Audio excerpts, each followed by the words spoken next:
Hello friends, welcome to our channel physics point academy. Previous class में हमने मास spectrograph या द्रव्यमान स्पेक्ट्रोग्राफ के बारे में पढ़ा था। उसी से आगे एक स्पेशल टाइप का मास स्पेक्ट्रोग्राफ है, उसको हम आज यहाँ पे डिस्कस करेंगे। तो आज का जो हमारा जो टॉपिक है वो है ब्रेनब्रिज व जॉर्डन का द्विफोक्सी द्रव्यमान स्पेक्ट्रोग्राफ। ब्रेनब्रिज व जॉर्डन का द्विफोक्सी द्रव्यमान स्पेक्ट्रोग्राफ। अब देखो, सबसे पहले तो ये जो पार्ट आता है ब्रेनब्रिज व जॉर्डन, ये तो दो साइंटिस्टों के नाम है। उसके बाद में आता है द्विफोक्सी। द्विफोक्सी मतलब यहाँ पे वेग और दिशा दोनों का फोक्सन किया जाता है, इसीलिए इसको द्विफोक्सी। और द्रव्यमान स्पेक्ट्रोग्राफ का तो हमने आपको पहले बताया ही था कि ऐसी युक्ति जिसके द्वारा परमाणु के द्रव्यमान का मापन किया जाता है उसे हम कहते हैं द्रव्यमान स्पेक्ट्रोग्राफ। तो पूरी चीज़ें क्लियर हो चुकी हैं यहाँ पे। तो एक बार इसकी सिस्टेमेटिक परिभाषा भी देख लेते हैं। तो देखो, एक ऐसा द्रव्यमान स्पेक्ट्रोग्राफ जिसमें आयनों के वेग तथा दिशा, आयनों का वेग और दिशा दोनों का क्या किया जाता है, फोक्सन किया जाता है, उसे कहते हैं द्विफोक्सी द्रव्यमान स्पेक्ट्रोग्राफ। उसे क्या कहते हैं, द्विफोक्सी द्रव्यमान स्पेक्ट्रोग्राफ।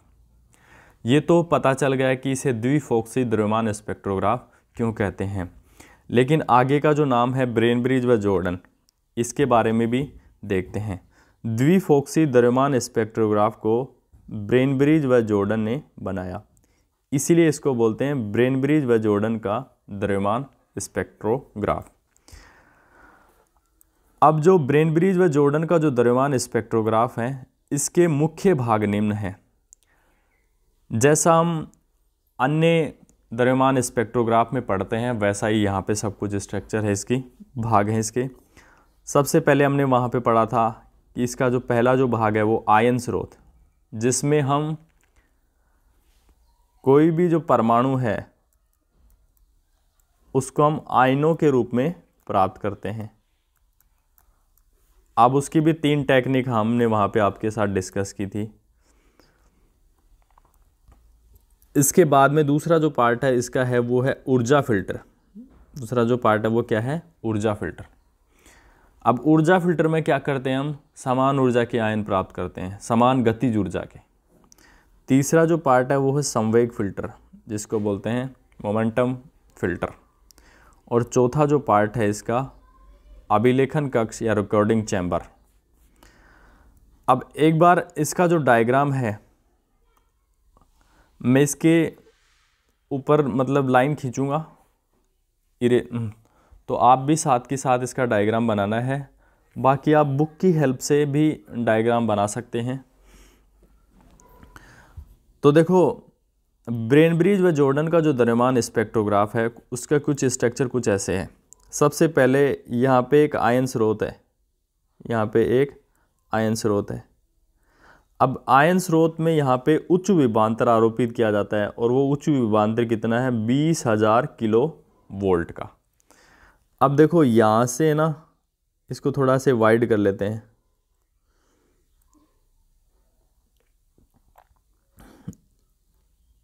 देखो, ये तो इसकी मेन नली है, जो एक बेलनाकार नली है जिसके अंदर से आयन जाएगा। ये इसकी मेन नली है। लेकिन जैसे ही आयन स्रोत खत्म होगा ना, यहाँ से ऊर्जा फिल्टर स्टार्ट हो जाएगा। देखो, ये जो मैं जिस पे लाइन में ड्रॉ कर रहा हूँ वो ऊर्जा फिल्टर है। तो ये यहाँ तक आके ऊर्जा फिल्टर ख़त्म हो जाएगा, यहाँ पे ख़त्म हो जाएगा। फिर थोड़ी देर वो खुद की गतिज ऊर्जा से मूव करेगा, फिर वो संवेग फिल्टर में चला जाएगा। तो ऊर्जा फिल्टर में देखो हम क्या कर रहे हैं, यहाँ पे एक तो यहाँ पे तो प्लस चार्ज है, ये पे माइनस चार्ज है, मतलब यहाँ पे हम विद्युत क्षेत्र आरोपित कर रहे हैं। और यहाँ पे देखो एक विशेष बनावट की यहाँ पे बेलनाकार नली लेते हैं जो π/रूट एंगल पे मतलब मुड़ी हुई है, π/√2 एंगल पे मुड़ी हुई है, और जिसकी कर्वेचर है या वक्रता त्रिज्या है, रेडियस ऑफ कर्वेचर, वो क्या है, कैपिटल R है। जैसे ही आयन जो है ऊर्जा फिल्टर को प्राप्त करेगा तो एक विशेष बनावट का एक त्रिज्यखंडी चुंबकीय क्षेत्र, जैसे एक समबाहु त्रिभुज होता है ना विस टाइप का, यहाँ पे एक संवेग फिल्टर है जिसका प्रत्येक जो एंगल है ना वो 60 डिग्री का है। अब इसका भी कुछ ना कुछ बेनिफिट होगा, तभी ऐसी विशेष बनावट इसने बनाई है। तो इसकी बनावट को बनाने के पीछे रीज़न है कि ऐसा अगर हम चुंबकीय क्षेत्र हम लगाते हैं तो वेग और दिशा दोनों का फोक्शन एक साथ हो जाता है, इसीलिए ऐसा चुंबकीय क्षेत्र लगाया हमने। अब इसको बोलते हैं संवेग फिल्टर, ये विशेष बनावट हो गई इसकी।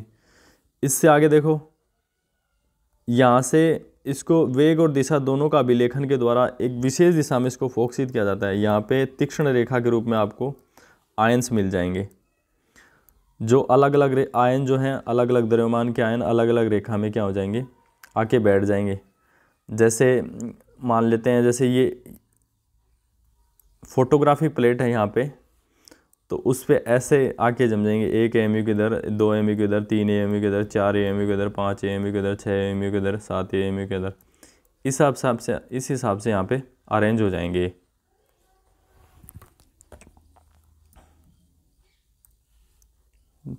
तो ये तो इसकी थी बनावट, जिसको मैं एक बार इरेज कर देता हूँ, आप इसका फिर से एक बार बना लेना। आप इसका स्क्रीनशॉट लेके भी देख सकते हो किस हिसाब से बनाए। अब इसके एक एक जो पार्ट्स हमने वैसे तो आपको बता दिए, लेकिन उसका डिस्क्रिप्शन भी देख लेते हैं कि सबसे पहला जो पार्ट है वो है आयन स्रोत। अब यहाँ पे देखो, हमारे पास जो है ना गैस है और उसको हम आयनों के रूप में प्राप्त करना है। तो आपको पहले भी बताया जाता है कि कोई भी गैस है उसको आपको आयनों के रूप में प्राप्त करना है, तो उसका कम दाब पर विद्युत विसर्जन कराया जाता है।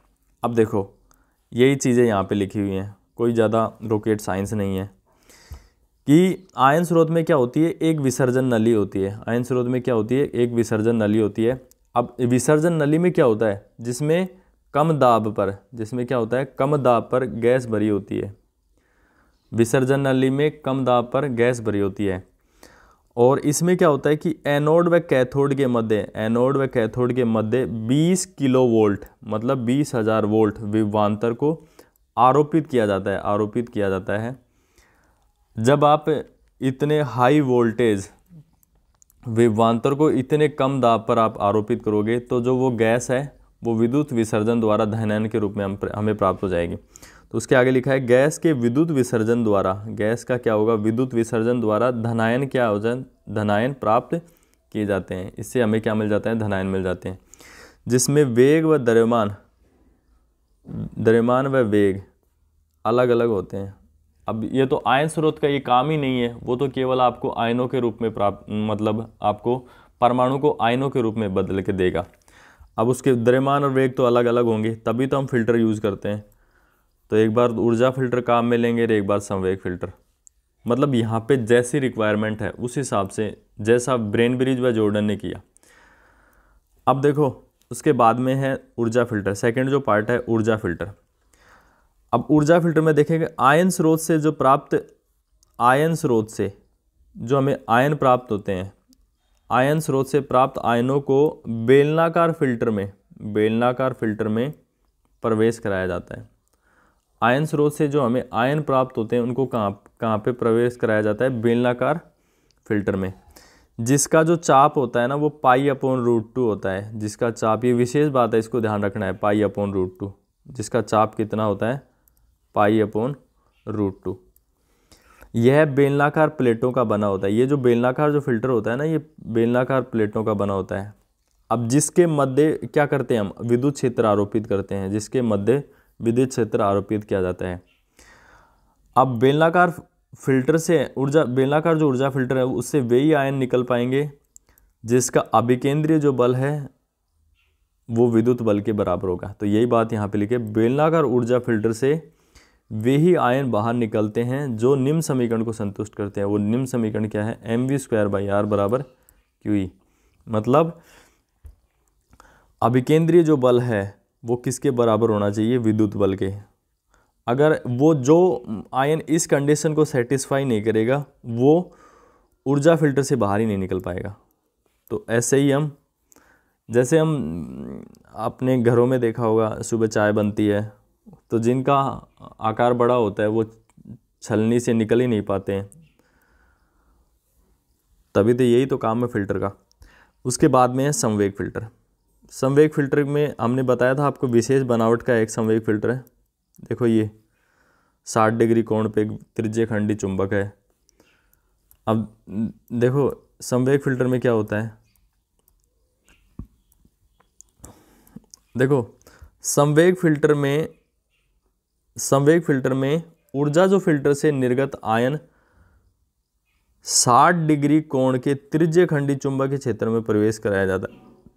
ये एक विशेष बात है, ये तो कोई बड़ी बात नहीं कि संवेग फिल्टर से ऊर्जा फिल्टर से जो आयन आएंगे उसको हम संवेग फिल्टर में गुजारेंगे, लेकिन उसको भी एक 60 डिग्री कोण के त्रिज्यखंडी चुंबकीय क्षेत्र में क्या कराया जाता है, प्रवेश कराया जाता है। चुंबकीय क्षेत्र से निकलने वाले धनायनों का जो संवेग है वो समान होगा, क्योंकि संवेग फिल्टर है तो संवेग तो समान ही होगा। चुंबकीय क्षेत्र क्या करता है, चुंबकीय क्षेत्र देखो हमने बोला था कि जब 60 डिग्री कोण पे हमने त्रिज्यखंडी चुंबक लिया है ऐसा, तो उसके पीछे भी कोई ना कोई लॉजिक रहा होगा ब्रेन ब्रिज व जॉर्डन का। तो चुंबकीय क्षेत्र अलग अलग द्रव्यमानों के धनायनों, जो धनायन है उनको अलग अलग कोणों पर क्या कर देता है, विक्षेपित कर देता है। मतलब अलग अलग जो द्रव्यमान है, जैसे एक AMU को इधर इस कोण पे विक्षेपित कर दिया, 2 AMU को इस कोण पे, 3 AMU को इस कोण पे, ऐसे अलग अलग कोणों पे क्या करता है, विक्षेपित कर देता है। विक्षेपित कर फोटोग्राफिक प्लेट पर पहुंचा देता है। और जहाँ पे ये क्या मिलते हैं, जहाँ ये तीक्ष्ण रेखा के रूप में अंकित हो जाते हैं, जो फोटोग्राफिक जो प्लेट है ना ऐसे, तो वहाँ पे आपको एक लाइन के रूप में अलग अलग द्रव्यमान के जो आयंस है वो आपको बैठे मिलेंगे। जैसे आप स्कूल में प्रेयर जो होती है ना, फर्स्ट क्लास इधर, सेकंड क्लास इधर, थर्ड क्लास इधर, फोर्थ क्लास, फिफ्थ क्लास इधर, उस हिसाब से ये तीक्ष्ण रेखा के रूप में अंतरिक्ष में क्या हो जाए, अंकित हो जाएंगे। लास्ट और फाइनल जो पार्ट है वो है अभिलेखन कक्ष या रिकॉर्डिंग चैम्बर। अब रिकॉर्डिंग में तो हम क्या करते हैं, रिकॉर्ड रखते हैं। अब अभिलेखन कक्ष में क्या करते हैं कि उनके बीच में, मतलब लाइनों के बीच में कंपैरिजन करके उनका द्रव्यमान ज्ञात कर लेते हैं। तो ये तो एक एक्सपेरिमेंट टॉपिक है, इसलिए जो एक्सपेरिमेंट करता है उसी को ज़्यादा समझ में आएगा। अब देखो अभिलेखन जो कक्ष है, रिकॉर्डिंग जो चैम्बर, उसमें क्या होता है, फोटोग्राफिक प्लेट पर अंकित चिन्हों की स्थिति आयनों के द्रव्यमान के समानुपाती होती है। ये कहना चाहिए जैसे ये फोटोग्राफिक प्लेट है, मान लो ये फोटोग्राफिक प्लेट है, यहाँ पे 1 AMU, 2 AMU, 3 AMU, 4 AMU, 5 AMU, 6 AMU, 7 AMU। अब देखो फोटोग्राफिक प्लेट पर अंकित जो चिन्हों की स्थिति है उनके द्रव्यमान के समानुपाती होगी। मतलब जैसे जैसे स्थिति बढ़ती जाएगी, जैसे इनके और इसके बीच में स्थिति दूरी ज़्यादा है, तो इनके बीच में जो द्रव्यमान का जो अंतर है वो भी ज़्यादा होगा।